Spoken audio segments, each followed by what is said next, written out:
Exaltado seja o Deus de Abraão, o Deus de Isaac, o Deus de Jacó. Mais uma vez, meus irmãos, pela terceira vez, vamos para Daniel, profeta Daniel, capítulo 11.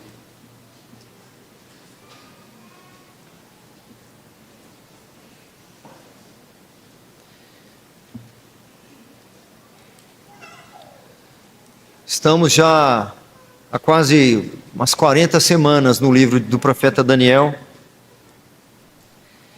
E aqui no capítulo 11, nossa primeira abordagem foram nos dois primeiros versículos, 1 e 2. Semana passada, do 3 ao 20. Hoje, do 21 ao 35.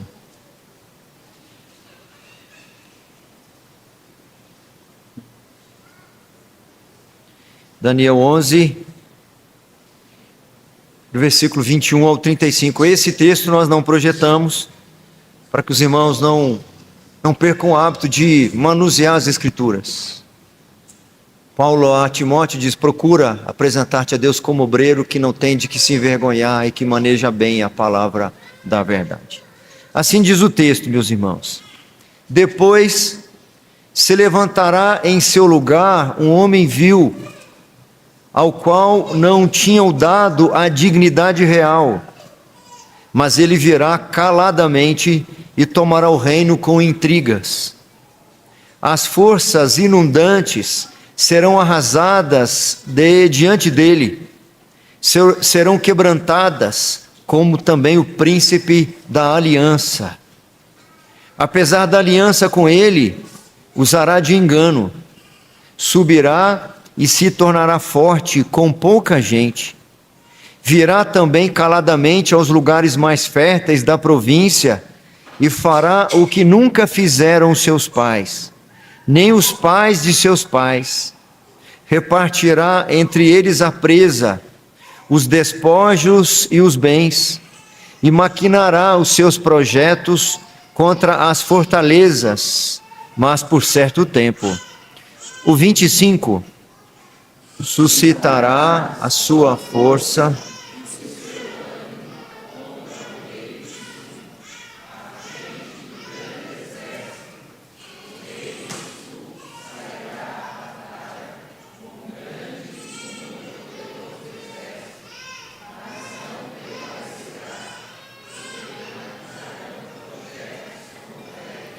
os que comerem os seus manjares o destruirão, e o exército dele será arrasado, e muitos cairão traspassados. Também estes dois reis se empenharão em fazer o mal, e a uma só mesa falarão mentiras. Porém isso não prosperará, porque o fim virá no tempo determinado. 28.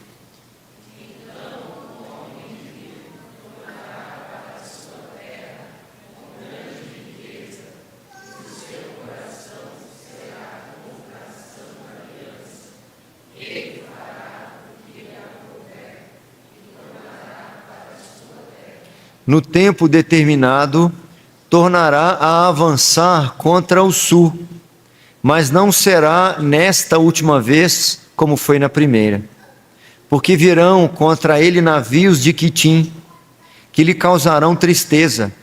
Voltará e se indignará contra a santa aliança, e fará o que lhe aprouver, e tendo voltado, atenderá aos que tiverem desamparado a santa aliança. Deles sairão forças que profanarão o santuário, a fortaleza nossa, e tirarão o sacrifício diário, estabelecendo a abominação desoladora. 32.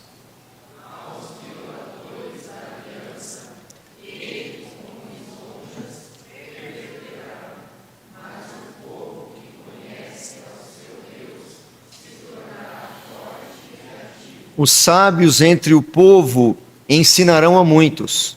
Todavia, cairão pela espada e pelo fogo, pelo cativeiro e pelo roubo por algum tempo.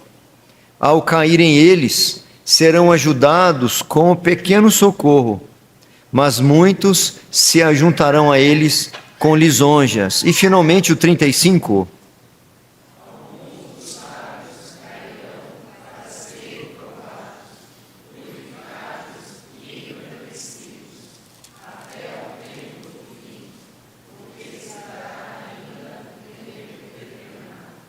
Oremos mais uma vez, meus irmãos, mas desta vez eu os convido a fecharem os seus olhos e silenciosamente falem com o Senhor.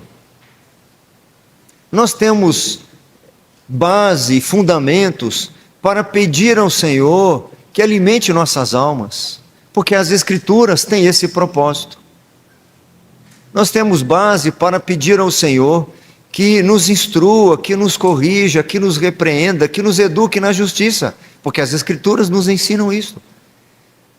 Nós temos base para pedir ao Senhor que não permitas que esta noite passe sem que recebamos do Senhor as instruções que nós carecemos, que esta palavra não volte vazia, porque nós temos base para isso. As Escrituras nos ensinam isto, que assim como a chuva e a neve que não retornam, sem antes cumprirem o papel pelo qual foram designadas, assim também será a palavra que procede da boca do Senhor. Então fechemos os nossos olhos. Cada um de nós tem demandas, tem necessidades, tem anseios, tem perguntas. Algumas são conscientes, outras nem são conscientes. Nós todos temos necessidades imediatas e algumas necessidades que surgirão a partir de amanhã, que nós nem sabemos ainda que as teremos, mas o Senhor já sabe. E Ele pode não só responder-nos agora demandas atuais, como pode de forma antecipada nos preparar para questões que ainda virão. Então fechemos nossos olhos e falemos com o Senhor.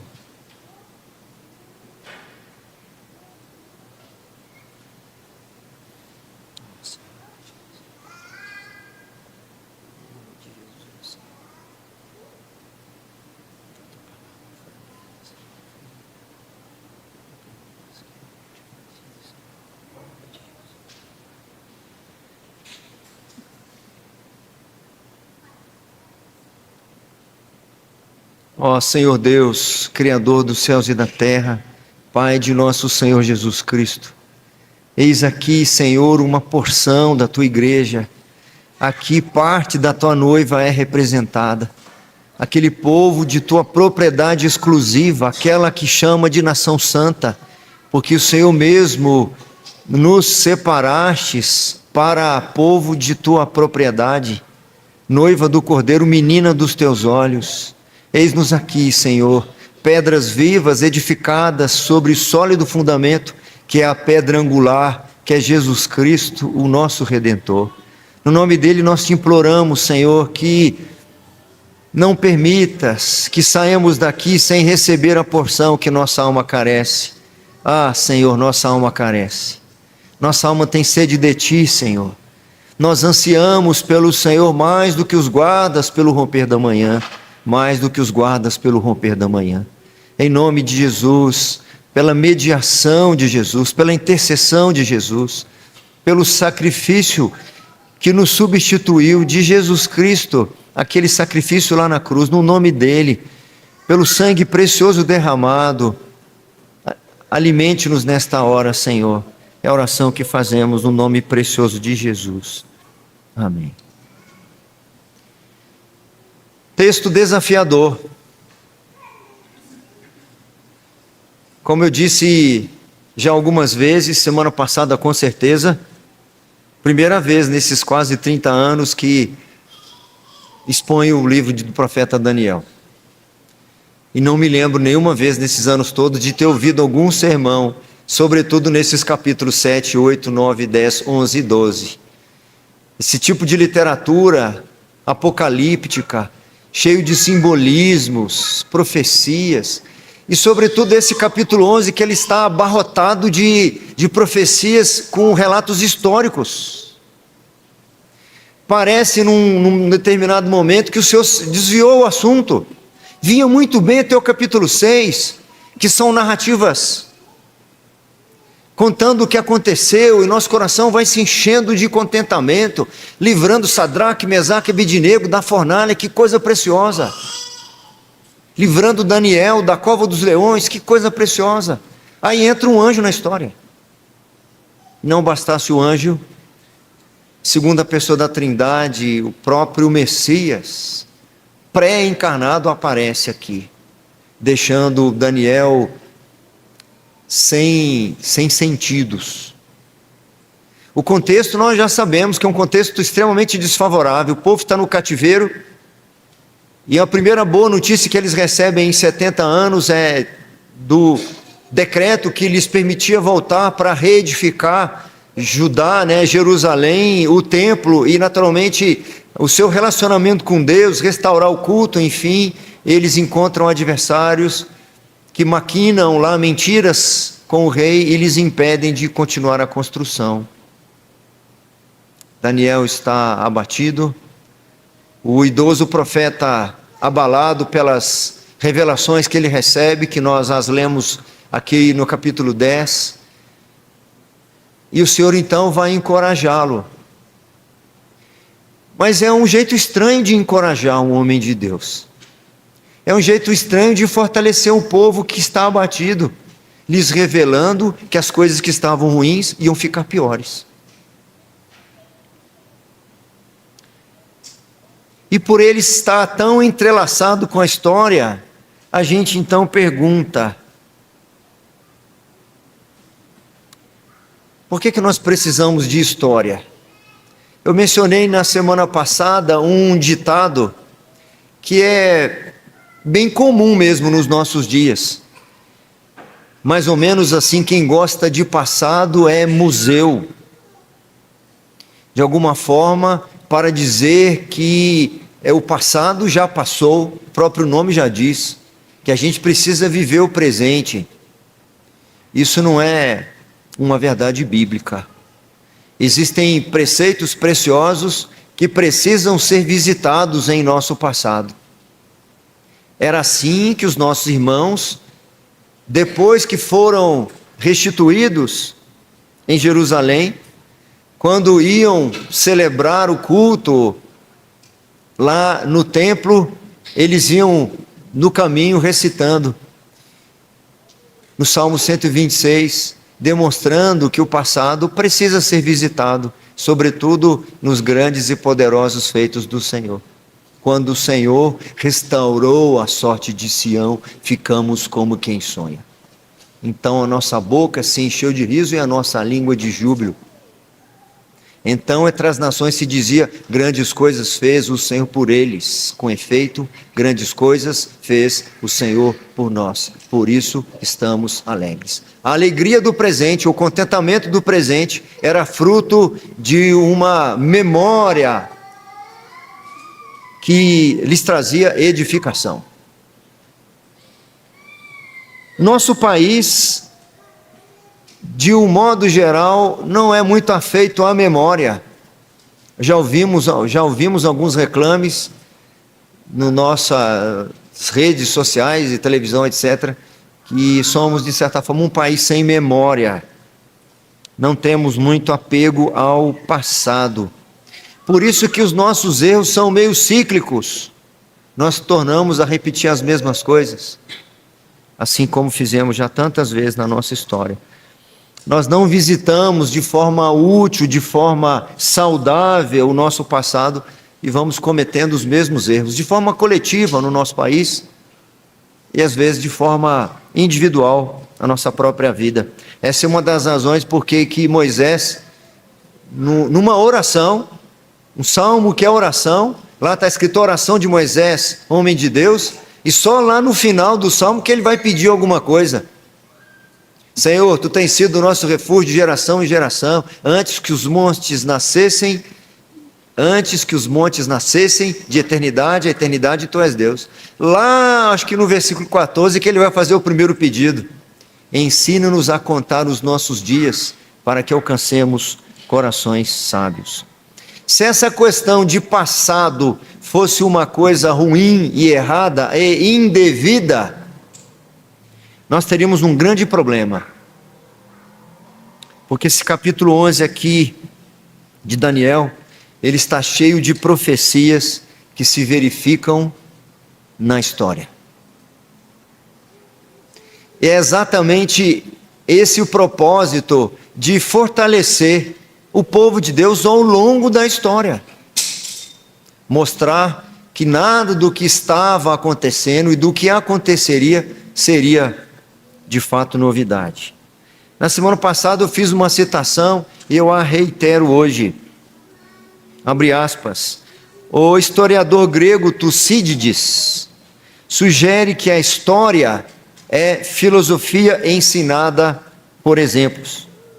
Então, a história de Israel também proporciona um exemplo do qual podemos aprender como Deus atua no mundo e então discernir como Ele pode agir em nossa pequena vida. Tem muitas aplicações para nós, para a solução dos nossos problemas atuais, quando visitamos a história do povo de Deus.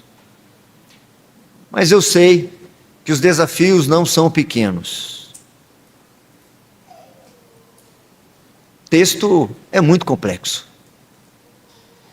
Quem conhece muito de história vai ter mais facilidade, mas não é o caso da maioria de nós.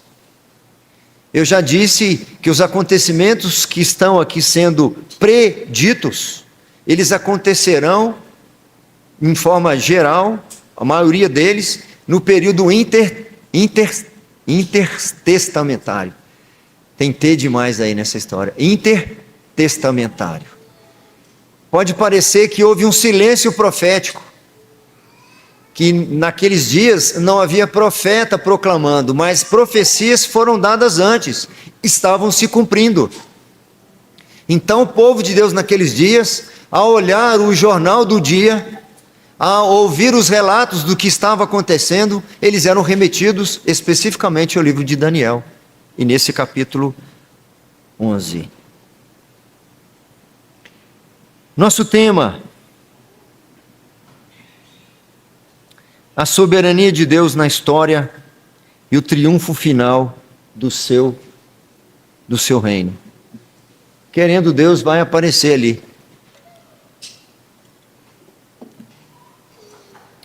Esse tema vem nos acompanhando nesse capítulo 11. Esse capítulo 11 pode parecer, num primeiro momento, ser aquele tipo de história que não faz muito sentido. Um passado que não traria nenhuma ajuda para o nosso presente. Talvez alguns justificassem justamente textos como esse para o ditado: pastor, nós vamos saber de coisas de agora. Eu preciso resolver os meus problemas hoje. O senhor fica muito no passado. Quem gosta de passado é museu, pastor. Alguns podem, porque a história aqui é muito maçante. Intrigas de reis, de príncipes, guerras, pestilências. Aqui são apresentados uma variedade de conflitos, de intrigas palacianas. Parece até roteiro de novela. Eu nem sei se já foi feita alguma novela nesse livro de Daniel. Tem lá de reis e etc. Pode ser até que já tenha. Porque fala de murmuração, de fofoca, de intriga. De um rei que pega a filha para casar com outro rei para ver se dá certo, mas a primeira esposa do outro fica sabendo, manda matar essa primeira e o filho dela, e o irmão dessa vai lá e mata, e é assim, é o que está aqui. Mas há muita coisa para nós aprendermos aqui nesse capítulo 11. Eu vou falando aqui, é para quem está anotando, depois é possível que a gente projete ali. Mas se precisar, eu passo o esboço depois. Mas repetindo o nosso tema, a soberania de Deus na história e o triunfo final de seu reino. Vimos já no primeiro sermão, o primeiro ponto, o primeiro argumento, ou seja, a primeira argumentação para comprovar o meu tema. O tema é a soberania de Deus na história e o triunfo final de seu reino. Ponto 1. O conflito soberanamente ordenado. Os 20 primeiros versículos que nós lemos mostram para nós o conflito que aqui está sendo registrado, ele foi soberanamente ordenado. O rei que se levanta contra outro rei, a injustiça que acontece aqui, a perseguição e o sofrimento que advém ali na frente, tudo foi soberanamente ordenado. Vimos na semana passada o ponto 2, a inimizade, não, esse é o de hoje, ponto 2, aí, pode ir, aí, não, vai, Romanos, 2 Romanos, pode ir, por favor, eu não sei quem, aí,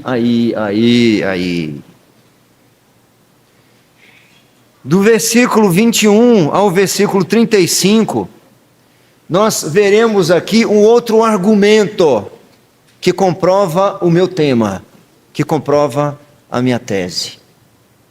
Nesses versículos que nós lemos, que talvez, assim como no trecho anterior, não deu para absorver nada, e nem observar quase nada, talvez uma coisa ou outra chamou sua atenção, mas pastor, não entendi nada. O que nós encontramos aqui? Nós encontramos que há uma inimizade entre os súditos de Deus e o reino deste mundo. Essa inimizade não é novidade, mas ela precisa ser reiterada, relembrada.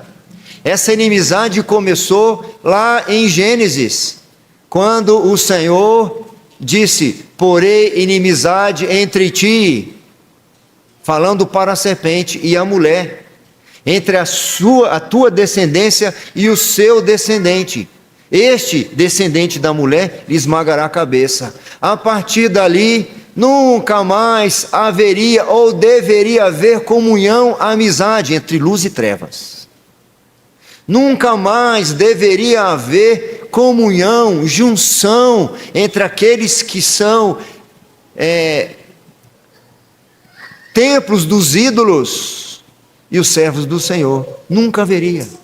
E às vezes que aconteceram essas uniões, essas junções, a coisa não foi boa. Mas o povo de Deus vai perdendo isso de vista. E o Senhor, como o regente da história, precisa, muitas vezes, por nossa fragilidade de memória, precisa relembrar-nos disso. No mundo tereis aflições. Depois de vários versículos, dos que nós já passamos, desses 20 versículos anteriores, haver a revelação ali sobre reis persas, sobre o reinado de Alexandre o Grande, dos seus generais que lhe sucedem, pormenorizadamente descrito aqui, que nenhum dos seus descendentes assumiria o trono, foram os seus generais, 4 generais que dividem no mapa o império grego para 4 generais. Depois, o texto foca apenas em 2 desses reinos. Dos 4, 2 vão sendo apagados, porque eles são vencidos pelo Império Romano, que é assunto para a semana que vem, se o Senhor permitir. A narrativa aqui, ou o texto, vai seguindo para focar em 2 reinos, dos 4 que advieram de Alexandre o Grande. Alexandre o Grande morre, 4 generais assumem, 2 deles são os principais, o rei do norte e o rei do sul. O rei do norte tem a capital em Antioquia, lá na Síria, são os Seleucidas, e no sul é no Egito, os Ptolomeus, e entre eles, além do Líbano, está Judá. Então esses conflitos, quando fala que o rei do norte foi lá enfrentar o rei do sul enfrentou o rei do norte, eles marcham sobre Judá e marcham sobre Jerusalém. É muito interessante que o Senhor aqui não está preocupado com a história mundial, Ele está revelando a história daquilo que se refere direta ou indiretamente ao seu povo. A sua atenção, o seu cuidado, o seu foco é o seu povo, é o povo de sua propriedade exclusiva. Agora, então, no trecho que nós lemos, a partir do versículo 21, nossa atenção é despertada para o reino de um único rei Seleucida, o único rei lá do norte, Antíoco IV. Ele não era o próximo na linha de sucessão do trono, mas após a morte do seu irmão Seleuco IV, esse tal do Antíoco ganhou ou ascendeu ao trono através de intrigas. E aí vai o meu primeiro destaque. Ele é um tipo do anticristo, um rei vil. Essa inimizade vai ser acirrada. E a partir do versículo 21, o Senhor está revelando para Daniel, e nós compreenderemos como que isso vai fortalecer Daniel, que está abatido. 15 dias em jejum. Como que isso pode fortalecer o homem de Deus? Como isso pode encorajar o homem de Deus, revelando-lhes que aquilo que estava ruim entre os reis persas, que pioraria durante o reinado de Alexandre o Grande, seria ainda piorado no rei de Antíoco IV. Palavras-chave para nós aí: usurpação, engano, perseguição e profanação do templo. Versículos que nós lemos, do 21 até o 23, descreve para nós. No 21 diz assim: depois desses registros de Alexandre o Grande e os seus generais, no versículo 21, se você tem aí, você pode observar, depois se levantará em seu lugar um homem vil. Ou seja, os anteriores eram vis também, mas esse é mais vil do que os outros, ao qual não tinham dado a dignidade real, mas ele virá caladamente e tomará o reino com intrigas. O 22, vamos juntos? As forças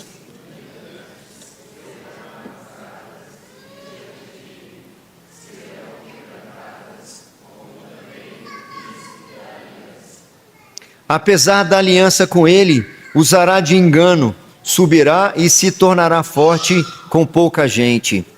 Esse tal de Antíoco IV, ele começa com um apoio limitado, tem poucas tropas, pouca influência.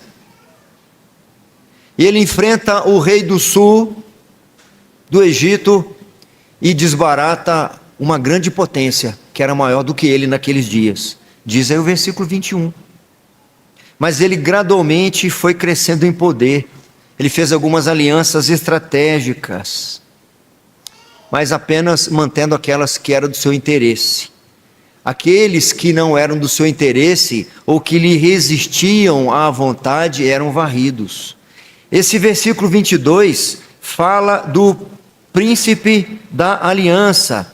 As forças inundantes, que era o rei do sul, serão arrasadas de diante dele, serão quebradas, como também o príncipe da aliança. Que príncipe da aliança? Os comentaristas dizem que era o sumo sacerdote de Jerusalém, ou será no futuro.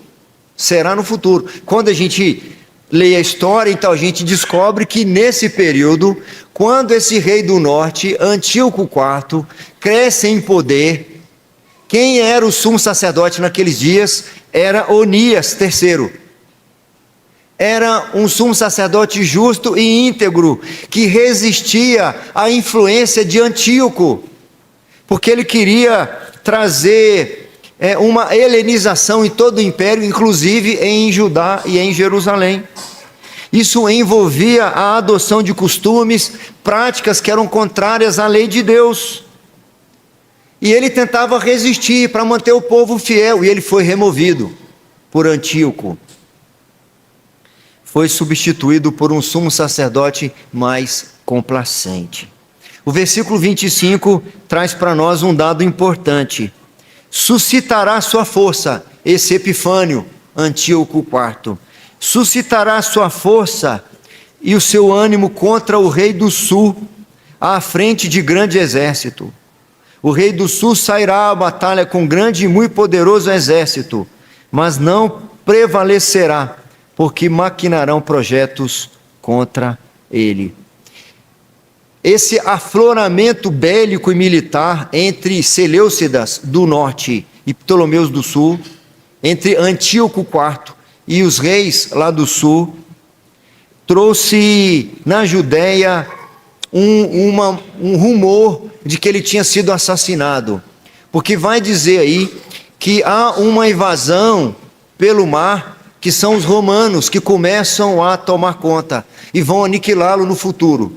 Mas antes dele ser aniquilado, quando surge aquele rumor de que ele poderia ter morrido, então os judeus fazem o quê? Tentam um levante. Bom, se Antíoco, que é um grande perseguidor nosso, morreu, vamos então nos rebelar. E ele não tinha morrido. Ele vai até o sul, ganha a batalha, e quando ele volta no seu retorno, ele então faz coisas terríveis. Em seu retorno do sul para o norte, ele para em Jerusalém. Ele invadiu Jerusalém e abateu a muitos, erigindo um forte, estabelecendo uma tropa ali em Jerusalém. Baniu as práticas judaicas como a circuncisão, eliminou as ofertas no templo, oferecendo carne de porco no altar, no lugar daquelas ofertas estabelecidas pelo Senhor. Ele profanou o Santo dos Santos e dedicou o templo de Jerusalém ao culto a Zeus. Lá no versículo 31 nós encontramos: dele sairão forças que profanarão o santuário, a fortaleza nossa, e tirarão o sacrifício diário, estabelecendo a abominação desoladora. Vez ou outra eu faço a pergunta: como que Daniel, que já estava abatido, porque a reconstrução do templo fora interrompida, como ele pode ser encorajado dizendo que no futuro acontecerão coisas piores? Como que ficar sabendo que a inimizade entre nós e este mundo, ela só piorará com o tempo? Como que isso pode de alguma forma trazer algum encorajamento? Como no caso de Daniel, saber que esse rei vil marchará sobre a cidade santa, dedicará aquele templo feito por Salomão, que será reconstruído aqui, vai ser dedicado a Zeus. Para o povo de Deus, o sofrimento nunca é um fim em si mesmo. Há sempre propósitos abençoadores. 2.2. Ao mesmo tempo que o Senhor revela essa inimizade, ao mesmo tempo que o Senhor vá permitindo antes Cristo, Ele revela aqui para Daniel, para o povo de Deus e para nós, que um de seus propósitos é a purificação dos santos pela tribulação. É um remédio amargo, mas é um remédio precioso da parte de Deus.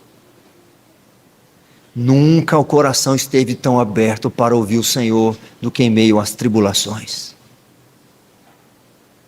Ainda mais quando temos consciência de que cada uma dessas tribulações está no controle e na regência de Deus.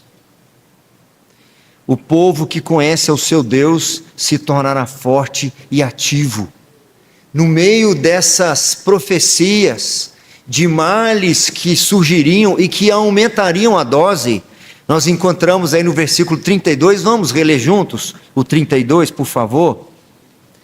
Aos violadores da aliança,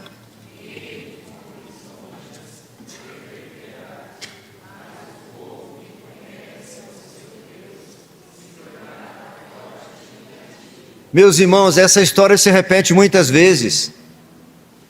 A perseguição de Antipas IV não foi apenas trazendo sofrimento, mas trazendo lisonjas, oferecendo benesses.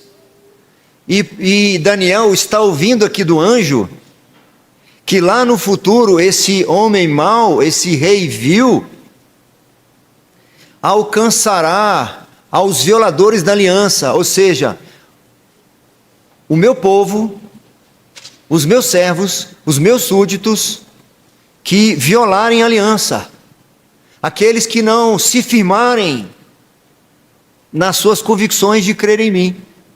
Esses, vou colocar aqui entre parênteses, falsos seguidores, que até então pareciam seguidores, esses serão pervertidos com as lisonjas. Então, naquela multidão do meu povo, alguns que estão lá disfarçados, mas não são crentes genuínos, que são na realidade violadores da aliança, serão arrebatados pelas lisonjas desse rei perverso. Mas, dentre todo o meu povo, eles não cederão a essas lisonjas, e eles nem cederão às perseguições e sofrimento. O povo que conhece ao seu Deus se tornará forte e ativo. Nós encontramos isso ao longo do relato bíblico, e encontramos isso no início da igreja, no relato dos nossos pais da igreja. Me falha a memória, não sei se foi Inácio, falam de Tertuliano, mas eu acho que foi Inácio de Antioquia, quando estava sendo levado para o martírio, ele disse que o sangue dos mártires era a sementeira da igreja, que igreja pura durante a perseguição do Império Romano, e que igreja perversa se tornou quando a igreja se tornou religião oficial do Império. Como as perseguições trouxeram pureza para o meio da igreja, porque aqueles que estavam lá só por conveniências ou outras razões que não de fato amaram o Senhor, eles eram corrompidos, ou pelas lisonjas, pelas facilidades, pelos atrativos ou pelas perseguições. Só ficava mesmo quem de fato estava disposto a morrer, se necessário for, por sua fé. Daniel está sendo encorajado a dizer: eu governo a história, e eu governo sobre as tribulações, e eu uso as tribulações para purificar o meu povo. Nunca o povo será tão santo quanto em meio às tribulações. Então, Daniel, as coisas estão difíceis, fique firme. Elas piorarão, fiquem mais firmes ainda, porque enquanto mais piores elas estiverem, mais pura será a minha igreja. Eu sou o Senhor e controlo todas as coisas. Não se indigne por causa das tribulações, não se indigne por causa do sofrimento, porque você perceberá que o meu povo nunca estará tão junto, prostrado aos meus pés, como nos dias da tribulação. É por isso que Moisés, quando o povo já está terminando aquela caminhada de 40 anos, a nova geração, eles estão lá nas campinas de Moabe, Moisés não adentrará com eles na terra prometida. Moisés então, com receio de que esta geração cometa a mesma transgressão que a geração anterior, lhes faz a repetição da lei. Então Deuteronômio é a repetição da lei. Dentre os preceitos que Moisés lhes dá, ele diz: recordar-te-ás pelo caminho que o Senhor teu Deus te fez passar nesses 40 anos. Ele te provou, ele te humilhou, ele te deixou ter fome para saber o que estava no teu coração, para te dar a entender que nem só de pão viverá o homem, mas de toda a palavra que procede da boca de Deus viverá o homem. É uma palavra tão preciosa que milênios depois, quando o nosso Redentor vai passar por sua prova, é levado pelo Espírito Santo ao deserto, e a primeira investida de Satanás, conforme o registro é: sendo filho de Deus, manda que essas pedras se transformem em pães. Por que sofrer? Por que passar por tribulação? Tribulação não é uma coisa boa, sofrimento não é uma coisa boa, sofrimento é ruim, fuja do sofrimento. E ele faz o quê? Ele cita essa passagem de Deuteronômio 8. Está escrito que nem só de pão viverá o homem, mas de toda a palavra que procede da boca de Deus viverá o homem. Não somos independentes, não somos autossuficientes. Todo sofrimento, todo deserto que nós passamos, eles são impostos pelo Senhor. Eles são colocados pelo Senhor milimetricamente, cirurgicamente. 40 anos, nem um dia mais, nem um dia menos. 39 chibatadas no apóstolo Paulo, nenhuma mais, nenhuma menos. Paulo vai dizer 5 vezes, recebeu uma quarentena de açoites, menos um, 39, 39, 39, 39. Por que não foram 42? Por que eles contavam especificamente? Porque a lei judaica dizia 40, mas o romano não sabe disso. O romano não sabe disso. Era 39, só 39. O sofrimento vai só até aquele dia, só aquele momento. Todo o deserto que nós passamos, eles estão no controle absoluto do Senhor e visam a nossa pureza. Os que não são, vão fugir nessa hora. Não são. Há alguns historiadores, eu já disse para vocês, que entre os pré-reformadores, tem o Pedro Valdo, que dá origem ao movimento dos valdenses, tem John Wycliffe, John Huss. Conta-se que quando John Huss ia receber pessoas por profissão de fé e batismo, e que ele fazia aquelas perguntas de profissão, se eles criam em Jesus Cristo como único e suficiente Salvador, e eles respondiam afirmativamente sim, levavam um tapa na cara. Desculpa aí, eu não queria assustar você, não. Teve gente que acordou, aleluia. Se eu der outro tapa de novo, é um aviso, hein? Se ele suportasse o tapa na cara, então ele estava disposto a se tornar cristão. Nós não aceitamos, meus irmãos, nenhum sofrimentozinho. Qualquer possibilidade de má notícia nos tira do rumo, ameaça a nossa fé, nos tira do eixo, nos faz sentir que estamos sem chão, mas que preciosos para nós são da parte do Senhor quando ficamos sem chão, meus irmãos. O salmista, no Salmo 46, dá lições preciosas para nós.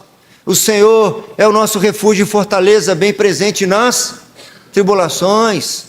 E aí ele vai dizer, ainda que os montes sejam lançados ao mar, ainda que as águas tumultuem e espumejem, ainda que a figueira não floresça, ainda que eu me sinta sem chão, ainda que eu sinta que a casa caiu, eu descubro que sou preso por um fio de prata, assim como diz o sábio em Eclesiastes capítulo 11, é um fio de prata.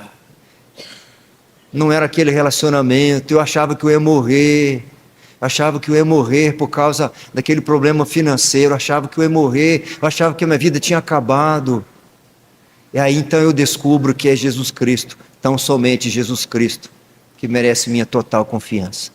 Que é Jesus Cristo, tão somente Jesus Cristo, que preenche todas as coisas. Que vazio que dá quando nós perdemos coisas. Que vazio que dá quando estamos com dificuldades, com problemas, que para nós são insolúveis. Que sofrimento é esse? Mas que oportunidades são essas para o povo de Deus. Alguns judeus cederam sob pressão. Alguns judeus colaboraram com as forças opressoras. Enquanto outros, meus amados irmãos, fielmente resistiram com grande custo pessoal. Muitos que resistiram a continuar crendo no Senhor, caíram pela espada, outros foram queimados. Vamos aí no versículo 33, ou 32 ou 33. São versículos pequenos, vamos ler juntos, por favor. Aos violadores da aliança,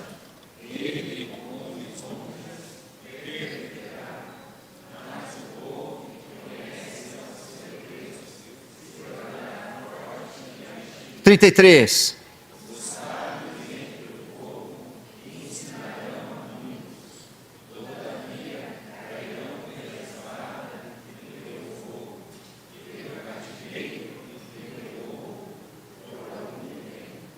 Nós vemos as mesmas coisas que o mundo vê em outra perspectiva. Aquilo que o mundo vê como revés, nós vemos como bênção da parte de Deus. Não é agradável, mas saiba que a nossa fidelidade, a nossa resistência ensina a muitos. Mantenha-se firme, meu irmão. Mantenha-se firme nos caminhos do Senhor, haja o que houver.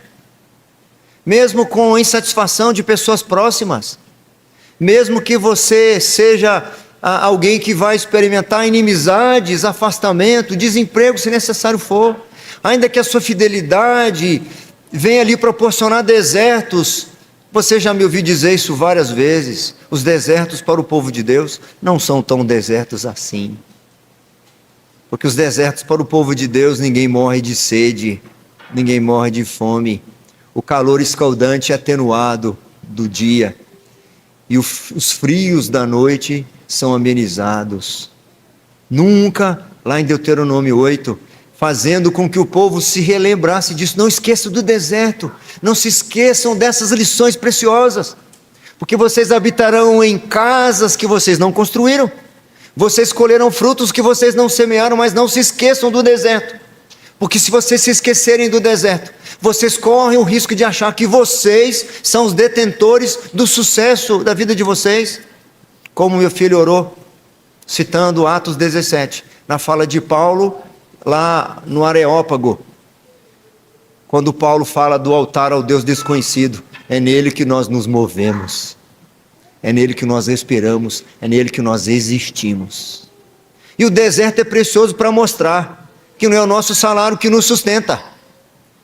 Quando nós olhamos para trás, e qualquer pai de família que já passou por algum desemprego, tem a chance de perceber coisa preciosa. Foi o Senhor que me sustentou naqueles dias. Foi o Senhor que veio em meu socorro, louvado seja o nome do Senhor. Não permita jamais, Senhor, que eu me esqueça.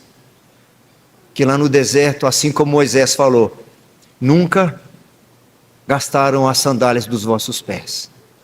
Nunca envelheceram as suas vestes. Nunca incharam os vossos calcanhares. Os sábios entre o povo ensinarão a muitos, todavia cairão pela espada e pelo fogo, pelo cativeiro e pelo roubo. Mas o Senhor fala aqui para Daniel, mas isso é por algum tempo. Aqui nós encontramos uma doutrina preciosa para nós, que é a perseverança dos santos. Além de conhecermos a soberania de Deus, aprendemos bastante sobre a perseverança dos santos. E a perseverança dos santos, ela é sustentada pela doutrina da soberania de Deus. Aprendemos aqui uma outra doutrina da santificação, que a tribulação é um instrumento de santificação. Então a gente está lendo um texto que parece complexo, que está trazendo conflitos e intrigas no palácio, nas guerras, e o que isso tem a ver comigo? Que a perseverança dos santos é sustentada pela graça soberana. E a tribulação do povo de Deus é um instrumento de santificação. E a oposição que há e a inimizade que há entre os perseguidores do Senhor, também são nossos perseguidores, ela é controlada e regida pelo Senhor. O dia que o mundo começar a te amar, você estará entristecendo o Espírito Santo de Deus. Paulo aos Romanos, estamos caminhando para o final. Paulo aos Romanos, ele diz assim, e não somente isto, mas também nos gloriamos nas próprias tribulações. Isso aqui não encaixa em qualquer mentalidade.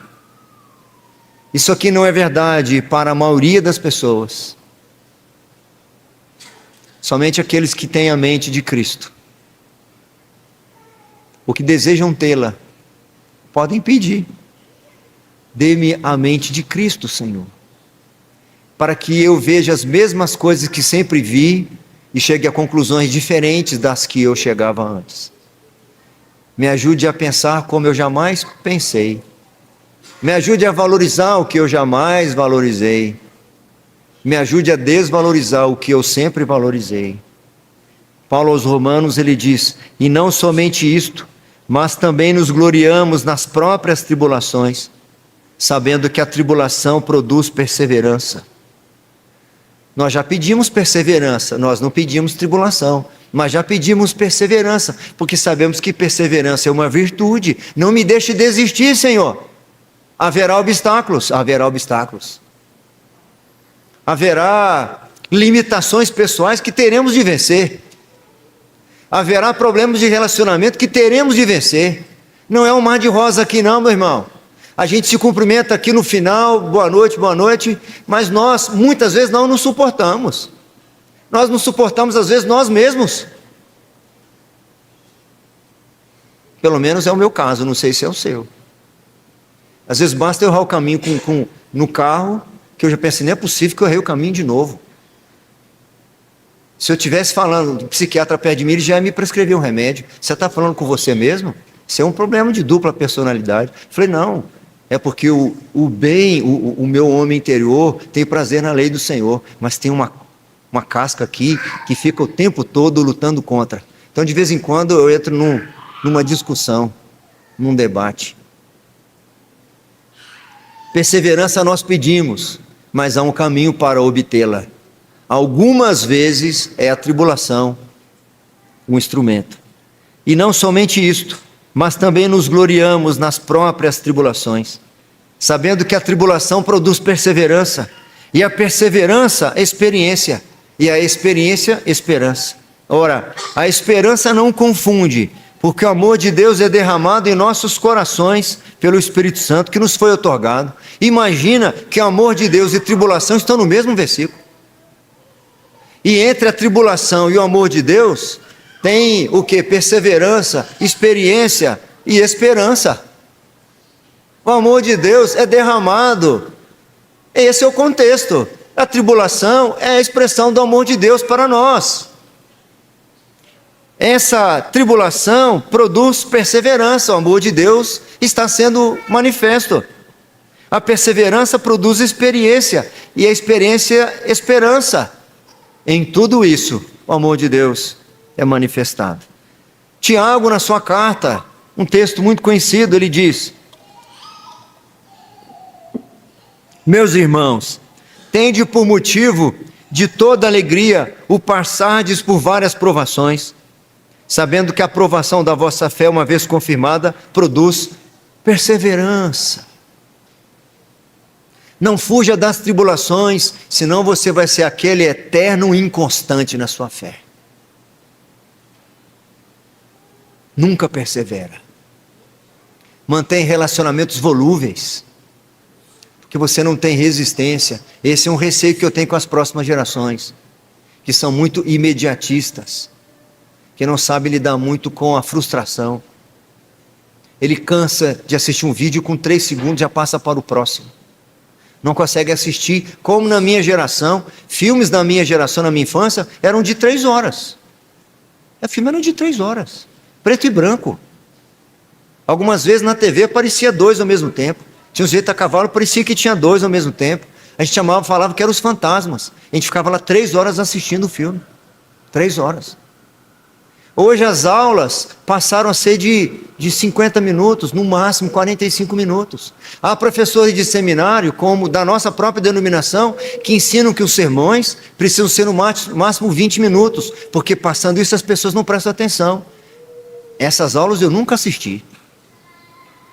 25 minutos é só a oração inicial.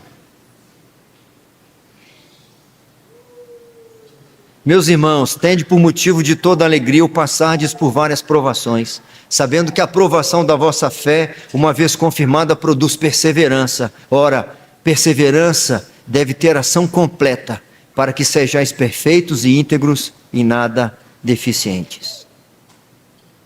A história, meus irmãos, é um palco da batalha entre os súditos de Deus e o reino das trevas. Mas o mal sempre é limitado pela soberania divina. Encontramos vários textos que confirmam isso para nós. Vamos para ampliar um pouco a nossa aplicação. Eu iniciei falando sobre a importância da história. Mas eu sei que a minha abordagem aqui nesse texto, ela não foi tão detalhada. Eu dei alguns exemplos, algumas situações. Eu não entrei nos detalhes aqui de Berenice, filha do rei Ptolomeu, que foi dada em casamento a um rei Seleucida, para que pudesse levar alguma influência. Eu não fiquei entrando em detalhes, de pormenores, apesar de saber da importância da história. Eu não entrei em detalhes sobre o que aconteceu no Oriente Médio, de forma detalhada, nesse período intertestamentário, entre o Antigo e o Novo Testamento, daquele chamado 400 anos de silêncio profético. Seria interessante um detalhamento versículo por versículo, e olhar o cumprimento de cada uma dessas predições. Seria muito importante. Há um mérito nisso, há uma relevância nisso. Mas eu correria o risco de ser muito cansativo, confuso em recordar datas, nomes e lugares. Meu alvo aqui foi mais de detalhar o governo de Deus sobre todas as coisas e o seu propósito em cada uma das suas ações. Aquilo que está escrito no livro de Deus, nos seus decretos eternos, ou como alguns eruditos falam, decreto eterno no singular. Nós encontramos aí no capítulo 10, no início do versículo 21, que o anjo dizendo para Daniel: mas eu te declararei o que está expresso na escritura da verdade. E que agora também passou a estar escrito no livro de Daniel. Essas coisas aqui que foram registradas no livro de Daniel, estavam registradas no livro de Deus, conforme o capítulo 10, versículo 21. E é precisamente o que está escrito nos livros de história. O que estava escrito no livro de Deus, nos seus decretos, que fora revelado aqui no livro de Daniel, estão nos livros de história. A palavra de Deus, meus irmãos, é a verdade. Ela é infalível, ela é inerrante. Em todas as áreas onde a palavra de Deus pôde ser comprovada, verifica-se de que ela fala absolutamente a verdade. Os versículos que nós acabamos de estudar são uma dessas áreas. O que foi profetizado aqui é visto claramente nos eventos da história. Confere exatamente o que o profeta Daniel recebeu aqui. Em cada ponto ela é verdadeira. Sendo assim, por que eu não deveria crer quando ela fala a respeito de outros assuntos? Ela fala com igual certeza sobre Deus, revela-nos o que devemos crer a respeito dele e o que ele requer de nós. Por que resistimos? Por que resistimos? Também ela nos conta sobre o homem, de onde ele veio, por que está aqui e qual é a real natureza do nosso problema. A Bíblia fala sobre assuntos desafiadores. Determina para nós práticas e condutas que são desafiadoras, de amar, de perdoar, de suportar. Fala sobre a vida eterna e fala sobre como ter certeza dela. Fala como viver a nossa vida pessoal, nossa vida familiar, fala sobre nossas responsabilidades como cidadãos e tantos outros assuntos. E é tranquilizador para nós, meus irmãos, saber que esse livro, em todos os seus aspectos, é inteiramente confiável. Uma pergunta para fecharmos aqui.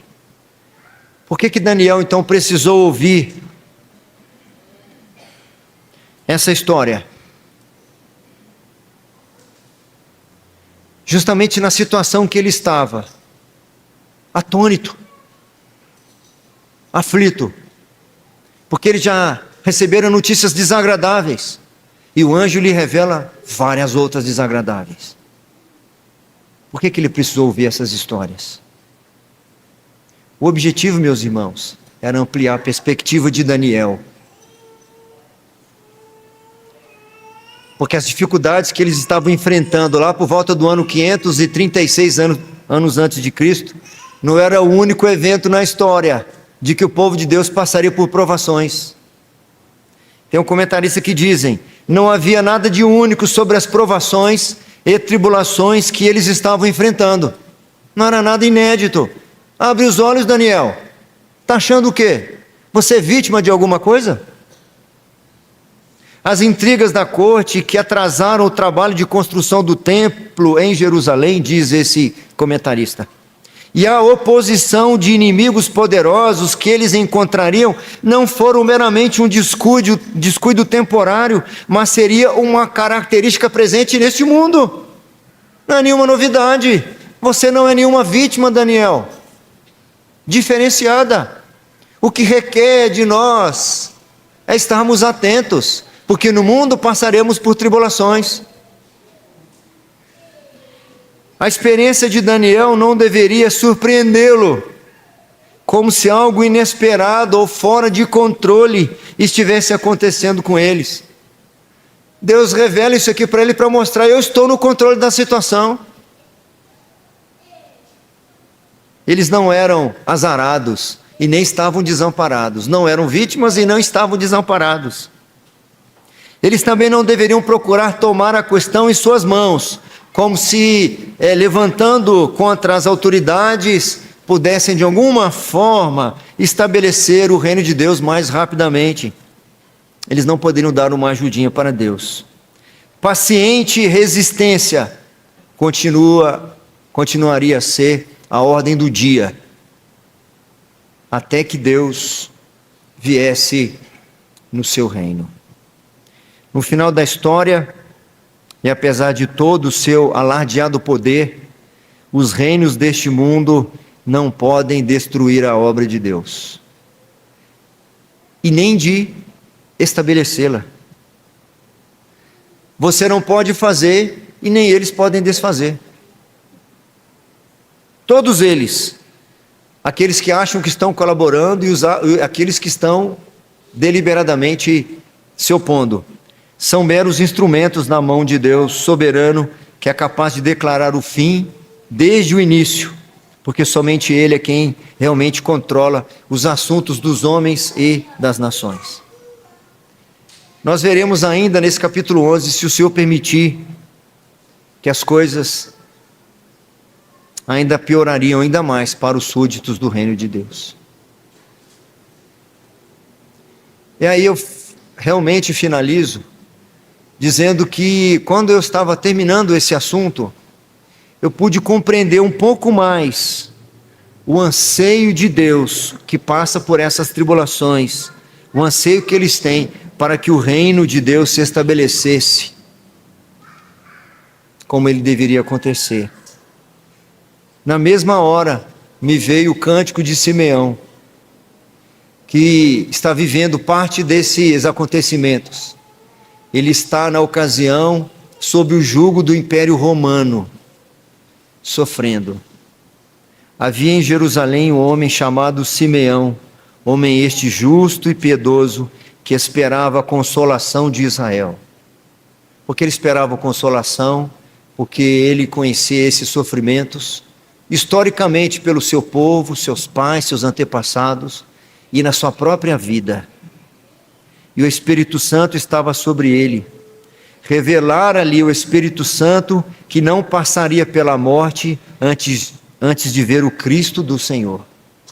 Movido pelo Espírito, foi ao templo, e quando os pais trouxeram o menino Jesus para fazerem com ele o que a lei ordenava, Simeão o tomou nos braços e louvou a Deus dizendo: agora, Senhor, podes despedir em paz o teu servo segundo a tua palavra, porque os meus olhos já viram a tua salvação, o desfecho dos reinos babilônico, medo-persa, gregos e romanos. Porque os meus olhos já viram a tua salvação, a qual preparaste diante de todos os povos, luz para a revelação aos gentios e para a glória do teu povo de Israel. Se Jesus ainda não é para você a luz que ilumina os seus olhos, se Jesus ainda não é para você aquele refúgio e fortaleza, porque talvez você não tenha reconhecido o propósito das tribulações na sua vida, ou talvez você ainda não as tenha experimentado, porque essas tribulações têm um propósito maior de todos, nos mostrar o abrigo seguro, o refúgio verdadeiro, Jesus Cristo, ressurreto entre os mortos. Se o Senhor permitir, semana que vem, nós continuamos a entender porque que isso trouxe encorajamento para Daniel.